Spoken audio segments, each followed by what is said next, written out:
Magandang hapon, Malacanang Press Corps, and welcome sa ating press briefing ngayong hapon, November 28.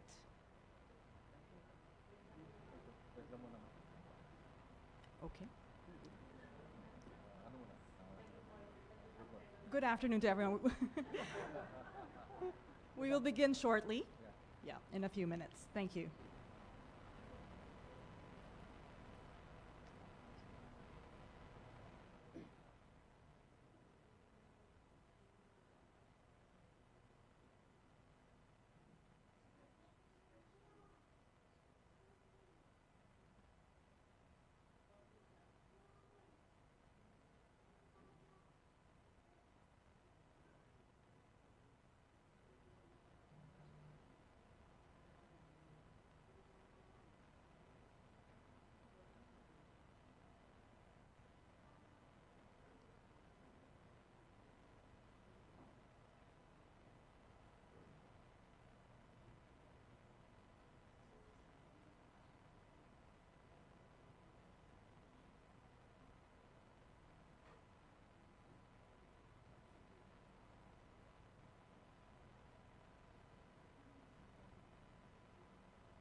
Malacanang Press Corps.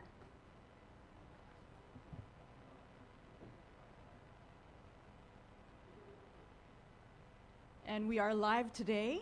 Magandang hapon. Welcome to our press briefing today, November 28. This afternoon, we will be getting updates on the government's comprehensive peace process.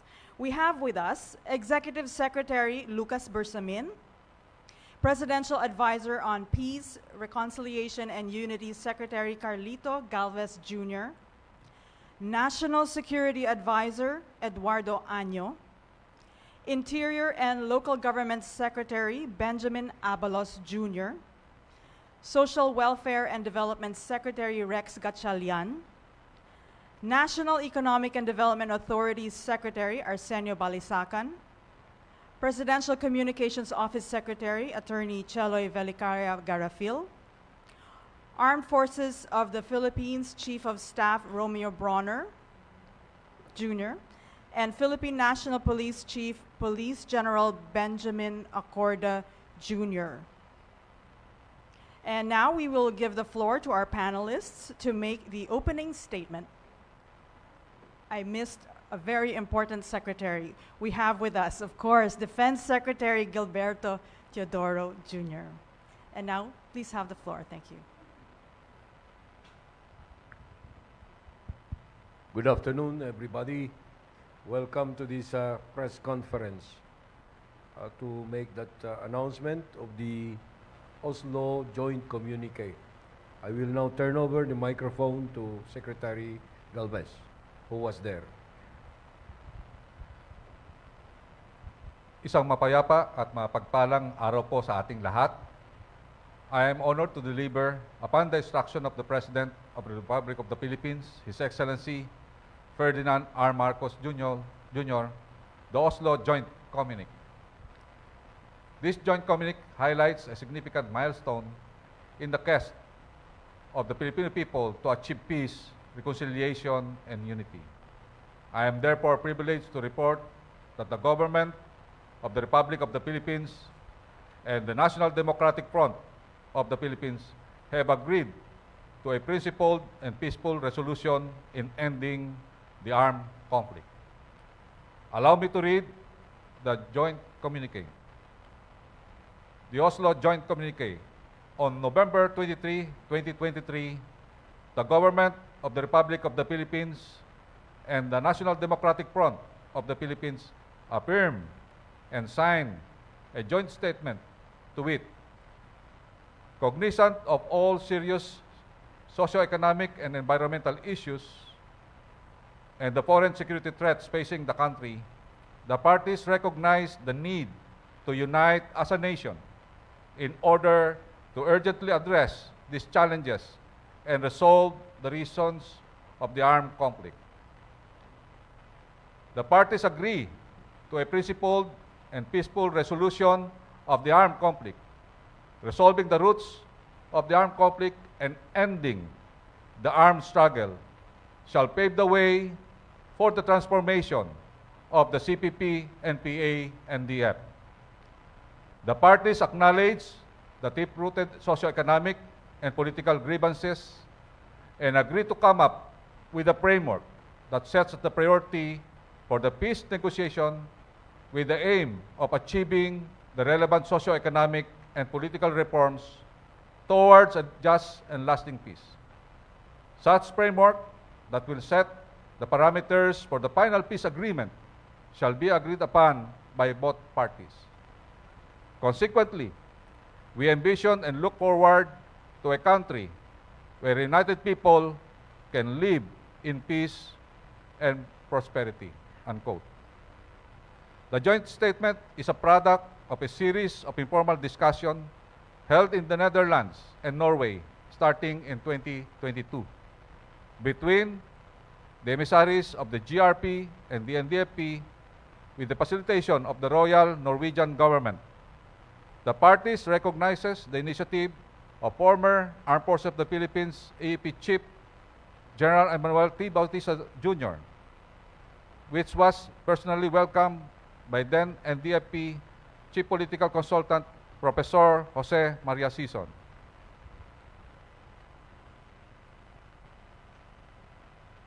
It was signed by the GRP represented by the Special Assistant to the President, Secretary Antonio Ernesto F. Lagdameo Jr., the Presidential Advisor on Peace, Reconciliation, and Unity Secretary Carlito G. Galvez Jr., and General Emmanuel T. Bautista, and by the NDF, represented by the National Executive Council member Luis G. Halondoni, Negotiating Panel Interim Chairperson Julieta de Lima, and panel members Connie K. Ledesma. The signing was witnessed by the Royal Norwegian Government Special Envoy Christina Lie Rebrum, the Foreign Minister of the Royal Norwegian Government Espen Barth Eide graced the signing of the ceremony, which was held at the City Hall of Oslo, and affirmed the continuing commitment of the Royal Norwegian Government as third-party facilitator. For their part, both Secretary Antonio F. Lagdameo Jr. and Luis G. Halondoni expressed optimism as to the positive path to peace that both parties shall work on. End of communique. I take this opportunity to call to all Filipinos to unite and fully support our President, Ferdinand R. Marcos Jr., and your government in this most noble endeavor to finally realize our collective and shared aspiration of a peaceful, prosperous, and united country.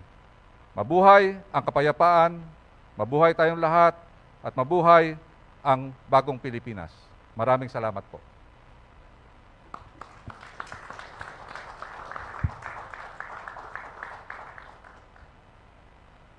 We open the floor to questions from the media.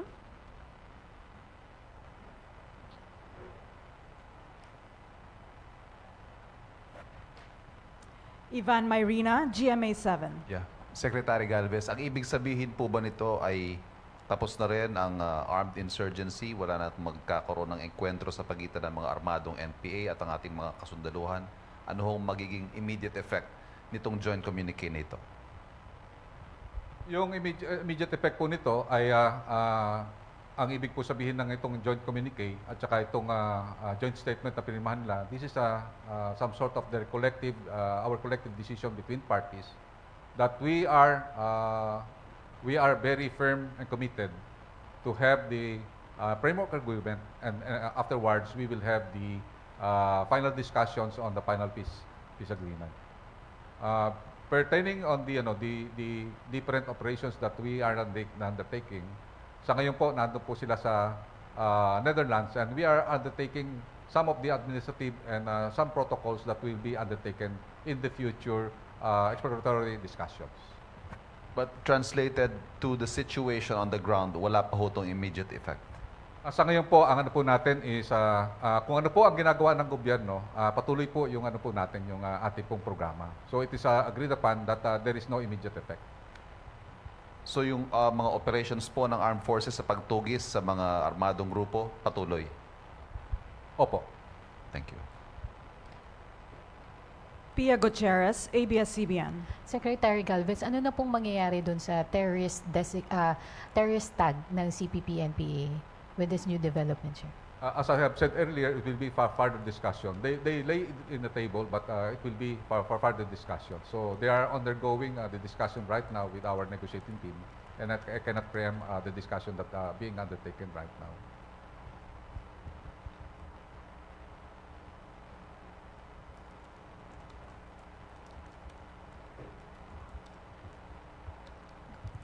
Follow-up lang, sir. Sir, what brought about this this development, sir? Because there have been many attempts to talk peace between the government and the CPP-NPA. What was different this time around, sir? So nakita po natin yung ating mahal na presidente, talagang even dun sa inaugural speech niya, talagang yung aspirations natin to have a peaceful settlement of all conflicts. So yun po ang nangyari. And during the early stages of the administration, ang maganda po is nagkaroon ng personal exploration si General Bautista, and he reported to the President, and he reported the development. And nung makita po ng ating mahal na presidente yung magandang nagiging result, we were able to explore it. That's the reason why na nakita natin naging maganda yung negotiation, and we were able to come up with the joint statement. Wherein ang joint statement doon, ang nakikita natin is, ang pinaka-highlight is, we agreed na we would like to end yung armed struggle and armed conflict in a peaceful resolution. Kenneth Paciente, PTV4. Good afternoon, sir. Sir, nakatulong po ba ang agreement sa pagbibigay ng amnestia sa mga rebelding grupo dito po sa development na ito, sir? We should understand na yung amnesty, granting of the amnesty has been long been the program of the national government, even during the time of President Rodrigo Roa Duterte. And when we saw the longing of the former rebels on having the amnesty, we recommended to the President for the continuance or for the extension of the proclamation. Considering that the proclamation that made by President Rodrigo Roa Duterte has not been consummated or executed, considering that the limited time of 1 year had already expired. So this is a different program that we have undertaken. And it has been our program, not only for the CPP-NPA, but also for the MILF, for the MNLF, and also for the RPA-ABB. Sir, may I also ask the other secretaries po kung ano po yung magiging role po specifically po ng DSWD and NEDA dito po sa development po na ito, sirs? Sa amin, sa DSWD, ang lente na tinitignan namin ay kahirapan at kagutuman. So kami, ang primary goal namin is maiahon ang bawat Pilipino mula sa kahirapan at sa kagutuman. So yun yung aming mandato dito for every single Filipino. Sa NEDA naman, as we all know, instability, particularly political, and in this case, instability, war, is very, very costly to the economy.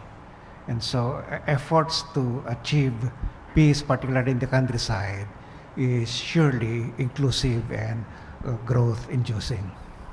So napaka-important sa atin yung peace efforts na ganito. Jean Mangaluz, Inquirer.net. Good morning. Good afternoon. Can we ask if there's no ceasefire right now? Is there a timeline to reach a ceasefire?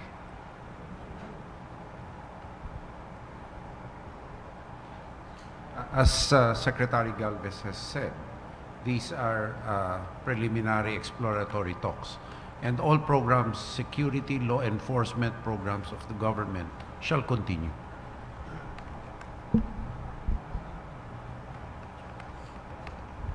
If I might add yung sa local government units, yung effect nito, napakatindi na epekto nito. Because this is already grassroots. No? Ramdam ng local government units, especially those affected by insurgency. What is important will be this transition period na kung saan, of course, it's sabi nga ng ating mahal na Pangulo, it's a whole of the government approach. Kaya nandito kami nga lahat ngayon. Diyan na after peace and order is always a key ingredient in every economic development. So diyan na papasok lahat, magtutulungan lahat ang ahensya towards this goal. Of course, andyan sa grassroots ng local government units.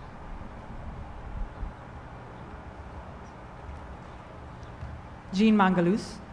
Siguro question po to General Bronner and Sir Acorda. How does your units, your institutions react to this given that yung mga tropa niyo po nakaaway yung mga taga-NDF before? How do they react? Well, for the armed forces of the Philippines, this is very good news for us, no? Because it is the soldier more than anybody else who wants lasting peace, no? Who wants this conflict to finally end. Kasi nga po, para sa amin, parang naging personal na itong laban na ito. Marami sa aming mga kasamahan ang namatay dahil dito sa insurgency na ito. Marami sa aming kamag-anak, pinsan ko mismo, no, namatay sa kamay ng New People's Army. So this is really a personal victory for us. And aside from that, if this conflict will finally end, your armed forces of the Philippines will be able to shift our focus to external or territorial defense. No? So yung aming pong resources, efforts will be poured into defending our territory. Pero habang wala pa po final agreement, your armed forces will continue our operations against the New People's Army.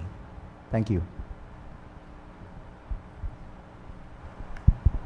Well, on the part of the PNP, bilang ama ng Pulisya ng Pilipinas, talagang napakasakit po every time that I will pin medals to wounded police officers, and more so when I give condolences to relatives or wives ng ating kapulisan na nadadali sa mga engkwentro ng pagkikilaban.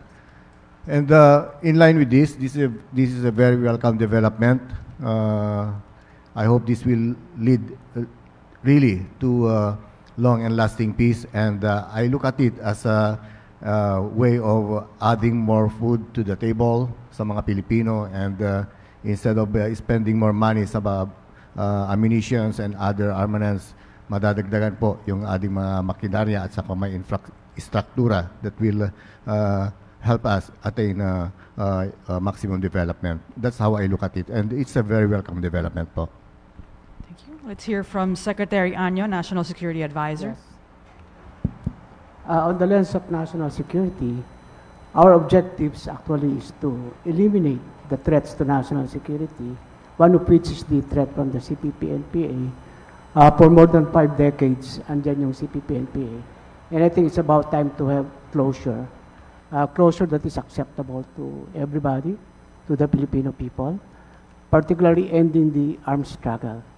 So with this, I think this is a very, very good opportunity to be able to give, well, amnesty is actually in tandem with this particular agreement. So kung magtutuloy-tuloy ito, lahat naman ng conflict ay natapos sa settlement. No? Kahit look at the history of the world, lahat ng giyera halos natapos sa negotiation and settlement. And maybe this is the what you call the final agreement that we can come into, and matapos na rin yung armed struggle. And if they can avail the amnesty, I think finally matatapos na natin itong 5 decades of communist insurgency.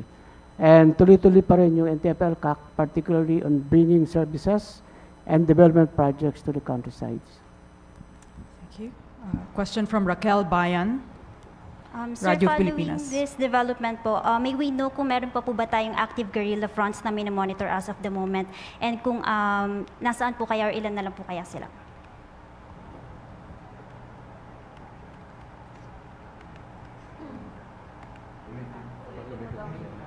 Following this development, sir, may we know kung meron pa po ba tayong active guerrilla fronts na minomonitor po?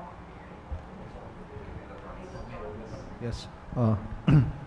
So, right now, we have 20 weekend guerrilla fronts. Wala na po tayong active guerrilla fronts. And by the end of this year, we are expecting 5 of these 20 to be finally dissolved. So, magiging 15 weekend guerrilla fronts na lang po ang matitira. Ivan Mayrina again, please.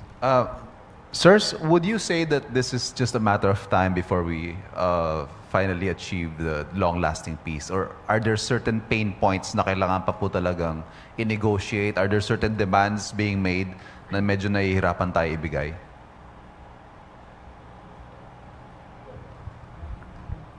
Sa ngayon, nakita namin yung sa negotiation na ginawa, yung tinatawag nating exploratory talks na ginawa ng ating national team.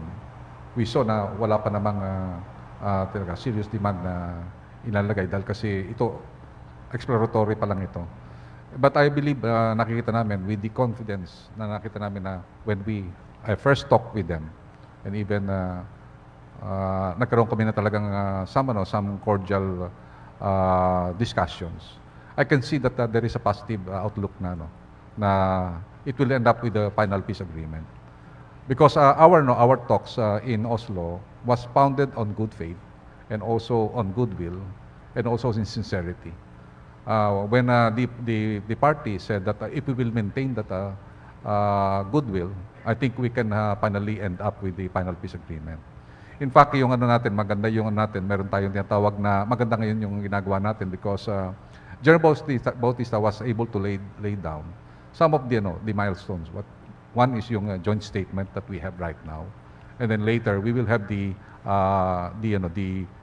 what we call framework, and then after the framework that will set the parameters, we will have the final peace agreement. This is patterned basically with the Aymala peace process because we also briefed them with the Aymala peace process. Last question for me. Secretary Chodoro, I understand you said na wala pang ceasefire sa ngayon, but traditionally nagkakaroon po tayo ng Christmas ceasefire.